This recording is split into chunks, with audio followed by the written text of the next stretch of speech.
Hello everyone, সবাই কেমন আছো? আমি তোমাদের রিয়া। তো আবার চলে এলাম তোমাদের জন্য নতুন একটা ভিডিও নিয়ে। তো আজকে আমি খুব একটা স্পেশাল ভিডিও বানাবো, যেটা এখন প্রায় ট্রেন্ডিংয়ে চলছে, ট্রেন্ডিং বলতে গেলেই চলে। তো আজকে আমি বানাবো হচ্ছে আঙ্গুর মাখা। শুনে তো সবাই তোমরা নিশ্চয়ই অবাক হয়ে গেছো, আঙ্গুর মাখা এটা আবার কে করে? তো যাই হোক, কে করুক না করুক তা নিয়ে কোনো মাথা ব্যথা নেই। আমি আজকে বানাবো আঙ্গুর মাখা। আমার মাথায় আজকে এটা ঘুরছে, মানে আমি এটা বানাবোই। তো আমি কালকে বাজার থেকে আঙুরগুলো নিয়ে এসেছিলাম। আঙুরগুলো খেতে যে টক, আমি সেটা একদমই ভুলে গেছি যে দেখতে যে মিষ্টি না টক। বাড়ি আনার পর দেখছি প্রচণ্ড টক, কেউ খেতেই পাচ্ছে না আঙুর। তো ভাবলাম এই আঙুরটা আজকে আমি মাখাবো। তো যেমন কথা তেমন কাজ, আঙুরটা এখন মাখাতে বসে গেছি। এখানে নুন, লঙ্কা আর হচ্ছে একটু চিনি দিয়েছি পরিমাণ মতন।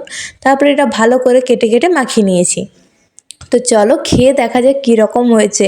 খেতে যে এত সুন্দর হবে আমি সত্যি ভাবতে পারিনি, এখনও জিভে জল চলে এসছে দেখে পুরো।